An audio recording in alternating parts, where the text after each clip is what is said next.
Hi, నేను Raghavendra numerology and vastu coach. ఈరోజు మనము డెస్టినీ నెంబర్ 3 గురించి తెలుసుకుందాము.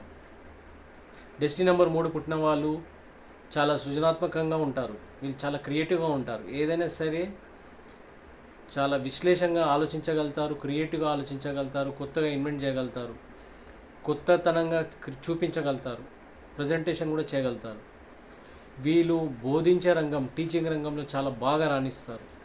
ఏదైనా ట్రైనింగ్ రంగం కానీ, హెచ్ఆర్ రంగం కానీ చాలా బాగా రాణించగలరు. వీళ్ళు మాట్లాడితేనే వీళ్ళ గురించి అర్థమవుతుంది.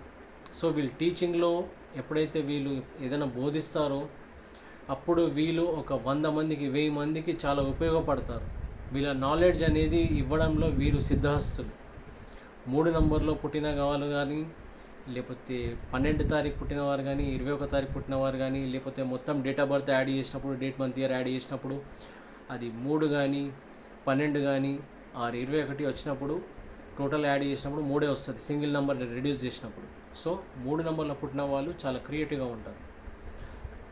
వీళ్ళు చాలా సిద్ధహస్తులు. ఏదైనా నేర్చుకోవడంలో చాలా చాలా ఇంటెలిజెంట్, ఫాస్ట్గా నేర్చుకోగలుగుతారు. చాలా అన్ని కొత్త విషయాలు తెలుసుకోవడంలో చాలా ఆసక్తికరంగా ఉంటారు. కొత్త విషయం, కొత్త నాలెడ్జ్ అని గెయిన్ టైంలో వీళ్ళకన్నా ముందు ఎవరు ఉండలేరు.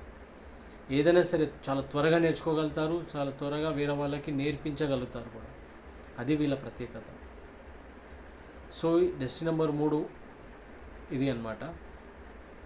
నెక్స్ట్ వీడియోలో మనము డెస్టినీ నెంబర్ 4 గురించి తెలుసుకుందాం.